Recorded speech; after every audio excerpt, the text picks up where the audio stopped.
I'm going to tell you a story, I said, my voice barely a whisper against the hum of the coffee shop. I looked at the person across from me, a kind stranger who had asked, "What brings you here?" I didn't want to tell them about the book I was reading or the deadline I was missing.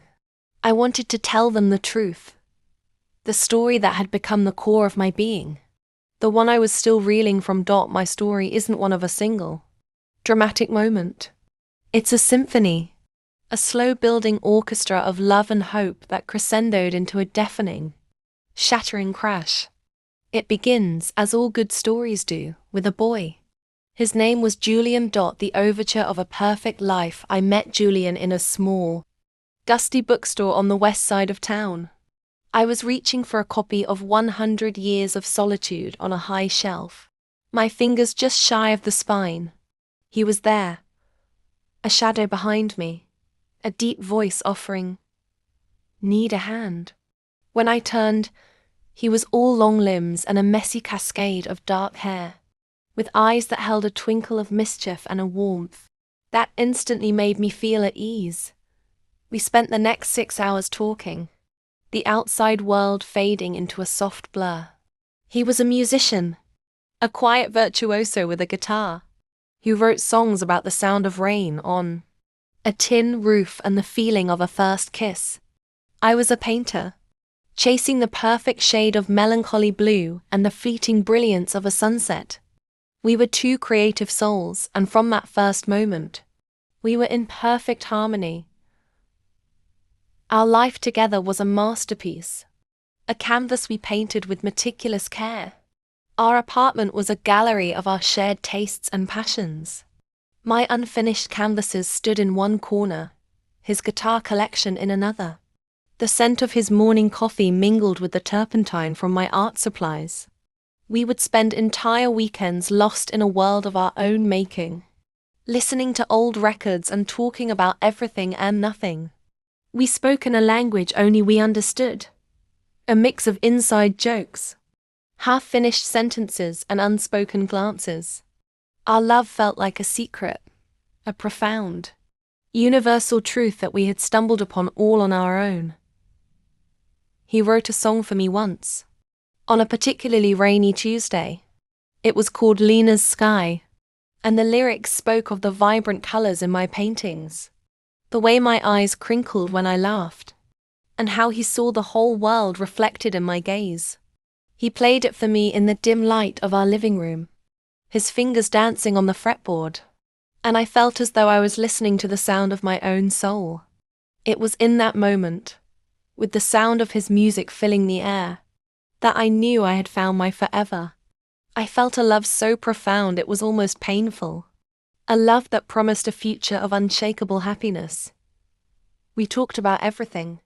We planned our future in painstaking detail. The house we would one day buy with a big, messy garden, the dogs we would adopt, the silly names we would give our children. Every dream I had, he not only supported but made his own. Every fear he gently eased. Our life wasn't just about Julian and Lena. It was about Julian and Lena, a single entity, an unbreachable fortress built on trust and devotion. I believed in us with a certainty that defied all logic. We were a promise, a covenant, an unbreakable bond forged in the fires of mutual admiration. An adoration. The discord of a fading melody. The first sign of the dissonance was so subtle, I almost missed it. It started with his phone. It had always been an extension of him, lying carelessly on the coffee table. A notification chime, a shared sound in our home. Then, it became a guarded secret. It was face down on the table, slipped into his pocket at the slightest provocation, and taken with him even to the bathroom. My heart would give a tiny, involuntary flinch every time I saw him quickly swipe away a notification. I tried to dismiss it, to tell myself it was a new game, a new app, but the pit in my stomach knew better. The melody of our days began to fall apart. His work, once a topic of shared excitement, became a vague, distant chore. He would come home late, his face a mask of exhaustion that I now suspect was more emotional than physical. "Long day," he'd mumble, and I, desperate to believe him, would nod and offer him a warm meal and a back rub. The laughter that had once filled our apartment was now reserved for quick, nervous bursts. The quiet intimacy we once shared was replaced by an uncomfortable silence, punctuated only by the clicking of a keyboard or the soft glow of a phone screen. I found myself becoming a stranger in my own life. I began to overthink everything. Was I not beautiful enough? Was I too clingy? Had I become boring? I started dressing up for no reason, baking his favorite cookies, leaving little love notes on his pillow, all small, frantic attempts to lure him back to the man I knew. But he was a ghost, a half-present spectre, his body in our apartment, his mind somewhere else entirely. One rainy afternoon, the kind he used to write songs about, I found myself standing in his studio. The air was thick with the scent of old wood and the lingering memory of his music. I ran my hand over the dusty surface of his guitar, a profound sadness settling over me. He hadn't played in months. My fingers brushed against a small piece of paper tucked under a stack of sheet music. It was a Polaroid, a blurry, sun-drenched photo of a woman with bright red hair and a dazzling smile, sitting in a messy art studio, her hand holding a paintbrush. In the corner, a little handwritten note. "To my muse, C." The world tilted. The symphony crashed into a single agonizing note of pure dread. C. Clara. She was an art consultant who had been working with his firm on a new project. He had mentioned her name in passing once or twice, describing her as a true visionary. The words, once harmless, now felt like daggers. I stood there, frozen, the photograph a searing brand in my hand. It was not just a picture. It was a confession. The woman in the photo wasn't just a colleague. She was a muse, the one who had stolen my song. The grand, catastrophic finale. I didn't say anything at first. I couldn't. The words were a physical ache in my throat. I tucked the photo back where I found it and waited. The waiting was a special kind of torture. Every minute that passed was a slow motion unraveling of our life together. I cooked dinner, a meal he didn't taste. We watched a movie we didn't see. I felt like an actress in a play I hadn't rehearsed for. My every movement and word a stilted performance. When he finally came home the next day, it was late. His scent not just his own, but a faint, unfamiliar perfume, like a ghostly touch. The final lie, the final betrayal, was in the air between us. I stood in the middle of the living room, a space that had once held all our joy, and I looked at him. "Who is she, Julian?" My voice was calm, almost unnervingly so. He froze, his face losing all color. "What are you talking about?" he stammered, the feigned innocence a final, cruel act. I didn't need to ask. The truth was in his eyes, in the way he wouldn't meet mine. "The woman. The one you're writing songs for now." He tried to deny it, a frantic, tangled mess of excuses. "She's just a colleague, Lena. You're imagining things." But the calm facade I had built shattered. "I know her name is Clara," I said, the words a raw, ragged sound. "I saw her picture. I saw the note." My voice rose, cracking with the weight of my pain. "Why couldn't you just tell me? Why did you have to lie? Was I so meaningless that you couldn't even give me the truth?" The shouting began then, a desperate, verbal boxing match that left both of us bleeding. The words were a cascade of venom and despair. He confessed, a torrent of confessions pouring out of him. The late nights, the secret dinners, the emotional connection he claimed was just a friendship. But he couldn't hide the truth. He was a different person with her. A new song he was writing for a new muse. The fight was over as quickly as it began. We stood in the ruins of our living room, the the space that had once been our sanctuary, now a war zone. I looked at him, at the man I had given my entire heart to, and I felt nothing but a hollow emptiness. The symphony was over.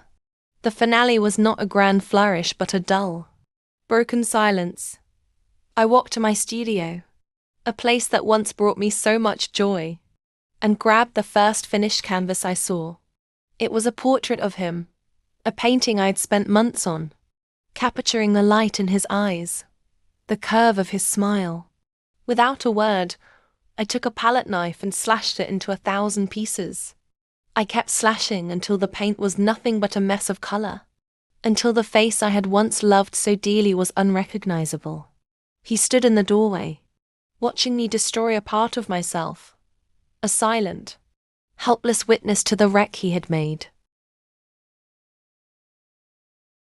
The long, silent road of reconstruction, the days that followed were a blur of grief. I moved out, not with a grand exit, but with a quiet, efficient sadness. I packed my canvases, my paints, the small treasures that were all that was left of my old life. The apartment, once our home, became a tomb of shattered memories. The city lights looked like a scattering of tears. The first few weeks were a void. I couldn't eat. I couldn't sleep. My art studio was a foreign land, my canvases a blank, intimidating void. I was a ghost, haunting the streets of a city that had once been so full of life. My friends and family tried to help, but their words felt like a language I no longer understood. "You'll get through this," they'd say. "You're so strong." But I didn't feel strong. I felt like a fragile, broken thing, a piece of glass shattered into 1,000,000 fragments. I spent countless nights staring at the ceiling, my mind a relentless projector, replaying every moment, every word, every lie. I tried to find the warning signs I had missed, the cracks I had failed to see. But the truth was, there were none. The love had been so real, the connection so profound, that I had never considered the possibility of a different ending. The healing was slow, a painstaking, day-by-day process. I began with the small things. I started walking again, not with a destination in mind, but just to feel the pavement beneath my feet. I went to the same coffee shop where Julian and I had once spent hours talking, and I sat alone, a book in my hand, and learned to be comfortable in my own company. I started drawing again, not with the intention of creating a masterpiece, but simply to feel the pencil in my hand, to feel the paper beneath my fingers. My first drawing was a broken heart, a jagged line with a gaping hole in the middle. My second was a single perfect teardrop. My third was a bird, its wings clipped, trying to fly.